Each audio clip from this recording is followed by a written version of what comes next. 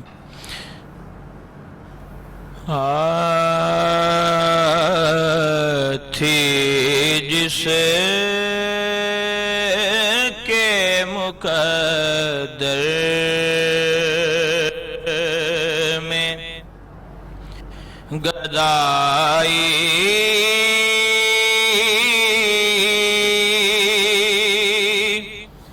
تیرے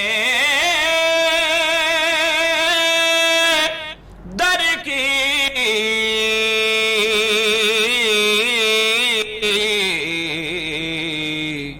تھی جس کے مقدر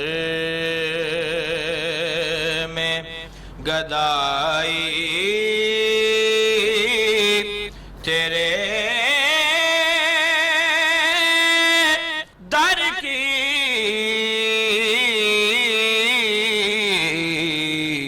قدرت نے اسے راہ دکھائی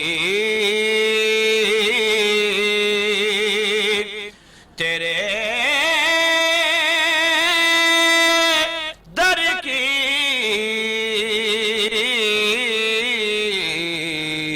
تھی جس کے مقدر میں پھر اس نے کوئی اور تصور نہیں باندھا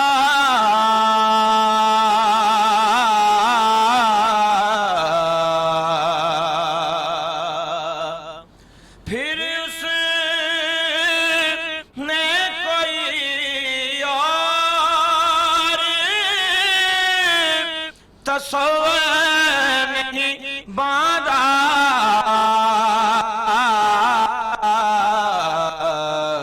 ہم نے جسے تصویر دکھائی تیرے در کی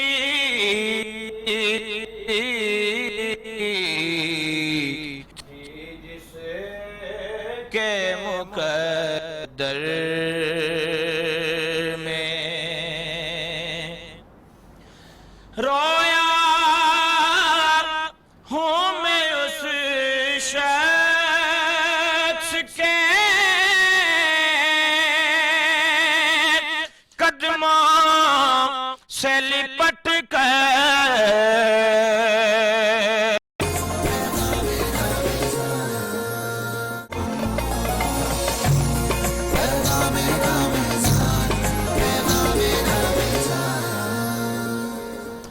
خوش آمدید آپ کو کہیں گے ایک بار پھر آہستہ آہستہ افطار کی جانب ہم بڑھ رہے ہیں. ہمارا موضوع گفتگو اپنے علماء کرام سے اسی موضوع کے اوپر ہم بات کریں. بہت ہی اہم بہت ہی امپورٹنٹ ٹاپک نعت خوانی کے لیے ہمیں جوائن اپ کیا ہے ناصر الطاف سہروردی صاحب نے. ان سے بھی کلام سنیں گے.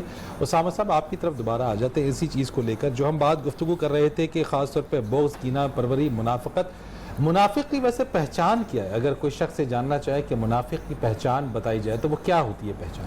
بسم اللہ الرحمن الرحیم. بہت اہم سوال ہے آپ کا اور نبی کریم علیہ الصلوۃ والسلام نے اس کے بارے سے واضح حدیث بیان فرمائی. آپ نے فرمایا جس میں ایک حدیث میں 4 خصائل ایک میں 3 اور کچھ میں زیادہ بیان فرمائے. آپ نے فرمایا اگر جن میں یہ نشانیاں پائی جائیں کانا منافقن خالصاً یہ خالص منافق ہوگا. پہلی نشانی جب بات کرے جھوٹ بولے. دوسری نشانی جب وعدہ کرے وعدہ خلافی کرے. تیسری نشانی جب اس کے پاس امانت رکھوائی جائے اس میں خیانت کرے. چوتھی نشانی اس کی یہ ہے کہ جب وہ کسی سے لڑائی جھگڑا کرے تو گالم گلوچ پہ اتر آئے. اب یہ 4 نشانیاں اگر ہم اپنے گریبان میں جھانکیں من حیث القوم ہمیں تو یہ بہت ساری نشانیاں ہمیں پائی جاتی ہیں کہ بات پہ ہم جھوٹ بولتے ہیں, امانت رکھوائی جو اس میں خیانت کرتے ہیں, من حیث القوم میں یہ بات ہو چکی ہے. اور پھر اسی طرح جب معمولی سے لڑائی جھگڑا ہو, اب سوشل میڈیا دیکھ لیں, ہم گالی جو ہے اس سے نیچے بات ہی نہیں کرتے نا. وہ نبی کریم صلی اللہ علیہ وسلم نے فرمایا جو کسی کو گالی دیتا ہے وہ تو ویسے ہی جو ہے وہ دین اسلام کے والے سے کہا وہ فاسق و فسق و فجور میں چلا جاتا ہے. اور اس کے والے سے منافق کے والے سے کہا گیا جس طرح عمر تقوی صاحب فرما رہی تھی کہ قرآن کریم میں تو منافق کی بڑی زیادہ وعید بیان فرمائی ہے. اور یہاں بیان فرمایا ان المنافقین فی درک الاسفل من النار, جہنم کا جو سب سے آخری گڑا ہے منافق کو اس میں پھینکا جائے گا. جو جہنم کے درجات اس میں آخری درجہ جو ہے جہاں پہ عذاب کی شدت زیادہ ہوگی وہ ہے منافقین کے لیے. اور منافقوں کا ذو وجہین 2 چہروں والا, یہاں پہ ہے بات اور کرے گا وہاں پہ ہے بات اور کرے گا. منافق ہے نفق سے نکلا ہوا, نفق کہتے ہیں ٹنل کو یا سرنگ کو, یعنی کہ ایک طرف سے سرا اور ہے دوسری طرف سے سرا اور ہے. نمری جو سرنگ بناتی ہے اس کے 2 سرے ہوتے ہیں, ایک سے داخل ہوتی ہے دوسری سرے سے نکل جاتی ہے. مطلب ایک طرف اور بات کرنا دوسری طرف اور بات کرنا, اس کو منافقت کہتے ہیں. آج من حیث القوم جو ہے ہمارے اندر یہ بیماری آ چکی ہے. میں آپ کے پاس بیٹھا ہوں تو اور بات کر رہا ہوں, یہاں سے اٹھوں گا دوسری جگہ جاؤں گا دوسری بات کروں گا, اس کو منافقت کہتے ہیں. اور دوسری چیز جو اہم ہے کہ ہم بات بات پر جھوٹ بول رہے ہیں. اور میں جو سوشل میڈیا کی آپ کو نشاندہی کر رہا تھا کہ سوشل میڈیا کیونکہ ہماری زندگی میں رت بس گیا, ابھی ہم بریک میں جاتے ہیں تو موبائل فوراً پکڑتے ہیں, صبح اٹھتے ہیں موبائل پکڑتے ہیں. سوشل میڈیا ہمیں کنیکٹ کرتا ہے نا پوری دنیا کے ساتھ, گلوبل ولیج بنایا ہوا ہے, لیکن اس کے کچھ مینرز ہیں. ہمیں سارا دین اسلام جو جو کمپلیٹ کوڈ آف لائف ہے ہم نے اسے سیکھنا ہے. اب ہم بہتان بازی بھی سوشل میڈیا پہ کر رہے ہیں اور بغیر تحقیق کے چیزیں آگے شیئر بھی کر رہے ہیں, حتیٰ کہ احادیث مبارکہ جو اللہ کے رسول کی طرف منسوب کر دی جاتی ہیں بغیر تحقیق حدیث ہے, یہ حضرت علی علیہ السلام کا, حضرت علی رضی اللہ عنہ کا قول ہے, یہ فلاں صحابی کا قول ہے, بغیر تحقیق کے آگے شیئر کر دیا جاتا ہے. آقا علیہ الصلوۃ والسلام نے فرمایا جو بغیر تحقیق کے اور میرے اوپر جھوٹ باندھتا ہے اس کا ٹھکانہ تو جہنم ہے. ہم کیا جو ہے وہ تحقیق کے بغیر جو چیزیں شیئر کر رہے ہیں, ہم اسے گناہ کا شکار نہیں ہو رہے. اور دوسری جو عام بات نبیہ بہن نے جو بریک پہ جانے سے پہلے کہی تھی کہ ہم اپنی زبان, یہ دیکھیں سارے جو معاملات جو ہم نے آج موضوع ڈسکس کر رہے ہیں ان کی جو بیسک جو چیز ہے جو شامل ہو رہی ہے ہمارے جسم میں سے وہ زبان ہے. زبان کی حفاظت کے حوالے سے قرآن اور حدیث نے بڑی سختی سے کہا اتق اللہ فینا, کہ زبان کے بارے میں کہا کہ جب انسان صبح بیدار ہوتے ہیں انسان کے سارے اعضاء اس زبان سے پناہ مانگتے ہیں کہ بھئی اپنے آپ کو کنٹرول میں رکھنا, کیوں تمہارے سے ہمارے سارے معاملات چلتے ہیں. اور ایک آپ نے کہا کہ انسان صوم و صلات کا پابند ہو لیکن زبان اس کی غیر محتاط ہو. ایک حدیث مبارکہ کے اندر ایک واقعہ آتا ہے, آقا علیہ الصلوۃ والسلام کے پاس صحابہ آیا, عرض کی اللہ کے رسول وہ فلاں عورت جو مدینے میں رہنے والی وہ صوم و صلات کی بڑی پابند تھی, صدقہ خیرات کرتی تھی, وہ فوت ہوگی رات, لیکن اس کے زبان کے شر سے اس کے پڑوسی اس کے رشتہ دار جو تھے وہ بڑے پریشان تھے, تنگ ہوتے تھے. آقا علیہ الصلوۃ والسلام نے یہ نہیں فرمایا کہ وہ بڑی صوم و صلات کی پابند تھی, صدقہ خیرات کرتی تھی, وہ جنت میں جائے گی, اس کے اعمال قبول ہوگی. آپ نے فرمایا لا خیر فیہا یا فی النار, اللہ نے اس کی کوئی نیکی قبول نہیں کی, وہ تو سیدھی جہنم کو گئی ہے. ماد اس بنیاد پہ زبان پہ کنٹرول نہیں تھا. اور جو آقا علیہ الصلوۃ والسلام نے منافق کی بات کی, کہا ایک حدیث مبارکہ میں آقا علیہ الصلوۃ والسلام فرما رہے ہیں کہ وہ نماز بھی پڑھے اور صدقہ خیرات بھی کرے, حج بھی کرے, عمرہ بھی کرے, لیکن اگر اس میں یہ چیزیں پائی جاتی ہیں کہ بات کرے, جھوٹ بولے, امانت رکھوائی دے, خیانت کرے اور وعدہ خلافی کرے, آپ نے فرمایا پکا منافق ہے. اب منافق ہے پکا, کانا منافقن خالصا, حدیث کے الفاظ ہیں کہ خالص منافق ہے. ہم کس طرح کہہ سکتے ہیں کہ ایک بندہ نمازیں بھی پڑھے اور بات کے ساتھ جھوٹ بھی بولے, منافق کیسے نہیں ہو سکتا.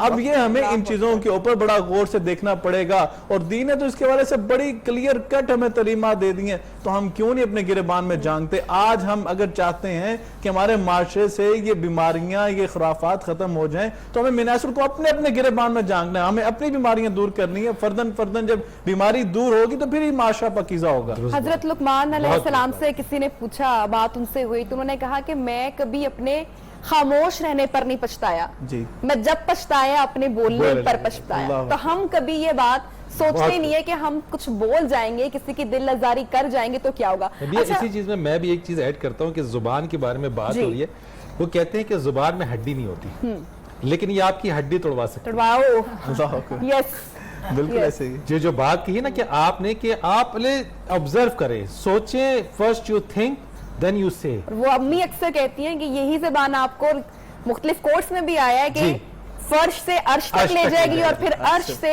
فرش تک بھی لے جائے گی.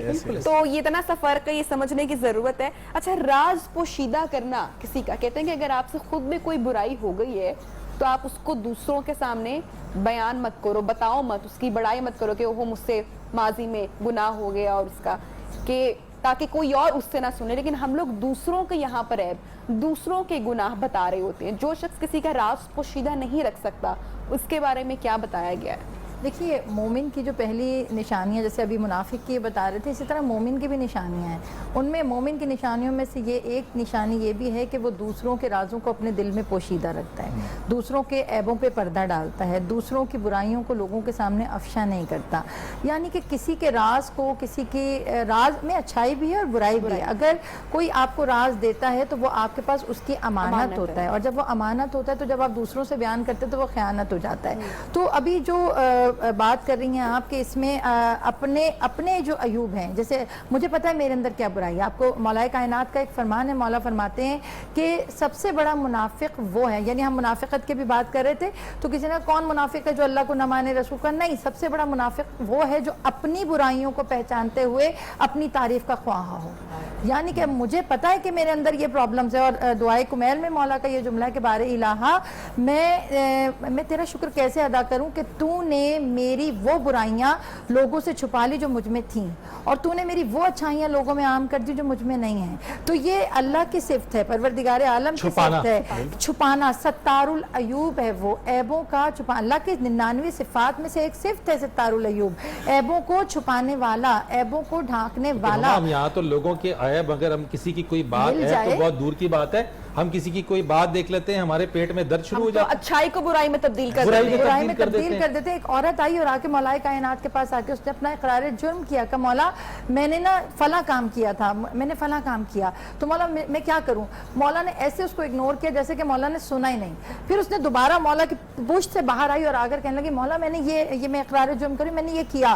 پھر اس کے بعد مولا نے 3 دفعہ اس کی جو اس حرکت کو اگنور کیا. پھر اس کے بعد مولا نے پوچھا کہ جب تو یہ کام کر رہی تھی تو کیا تجھے کسی نے دیکھا؟ کہ نہیں، صرف مجھے پتا تھا. کہا پھر کیا یہ تیرا عیب لوگوں تک پہنچا؟ کہ نہیں. تو کہا جب خدا نے تیرا عیب چھپانا چاہا تو تو نے اللہ تعالیٰ کے کام میں کیوں انٹرفیئرنس کی، تو نے اپنا عیب کیوں بیان کیا؟ کہا مولا آپ تو مولا ہیں. کہا میں مولا ہوں مگر وہ خدا ہوتے ہوئے تیرے گناہوں کو چھپا رہا ہے، تو تو ایک بندہ ہوتے ہوئے اللہ کا کفران نعمت کیوں کر رہا ہے؟ پتا چلا اپنی اب میں سے اکثر بہت سے سیدھے سے لوگوں سے صرف تمہیں بتا رہی ہوں آج میں نے یہ کر دیا، آج میں نے یہ کر دیا. اللہ تعالیٰ نے اس کی سختی سے ممانعت کی ہے کہ اگر تم نے اقرار ہی کرنا ہے، اگر تم نے اپنے عیبوں کو بیان ہی کرنا ہے تو پھر خدا کی بارگاہ میں بیان کرو، اللہ کی بارگاہ میں بیان کرو. اور مولا کائنات صرف بتاتے کہ پاک ہے وہ رب العزت، کمال ہے وہ رب العزت کہ جو لوگوں کے عیبوں کو دیکھتا بھی ہے اور عطا بھی کرتا ہے. پھر ہم جو بات آپ کر رہی ہیں نا کہ میں آپ کو بتا رہا ہوں، پلیز دیکھو بالکل کسی کو آگے نہ بتانا، بس سمجھ لیجئے کہ جب آپ نے اپنے دل سے وہ راز نکال دیا تو وہ راز پھیل گیا، راز نہیں رہا. جب تک الفاظ تمہارے دہن میں ہوتے ہیں تب تک وہ تمہارے غلام ہوتے ہیں، لیکن جب وہ تمہاری زبان سے باہر نکل جاتے ہیں تو تم ان کے غلام ہو جاتے ہو، غلام بن جاتے ہو. بالکل قریشی صاحب کی جانب بڑھتے ہیں. جی اختر صاحب. جی مولا کائنات کا ذکر ہوا تو میں نے کہا 5 تن کی بات ہوئی ہے تو سید زادے کا کلام انہوں نے پڑھا، میرا دل بھی چاہا کہ سید نصیر الدین نصیر سبحان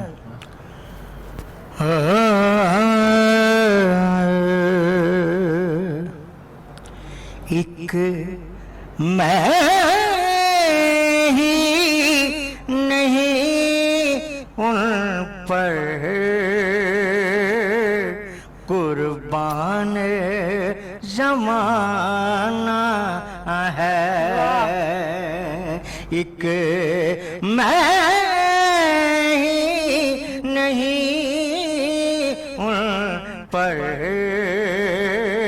قربان زمانہ ہے،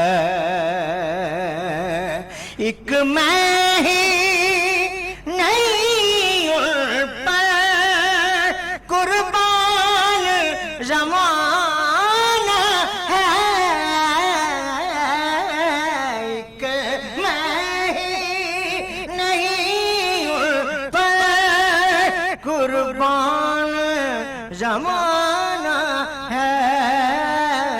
کون ہے جو رب دو عالم کا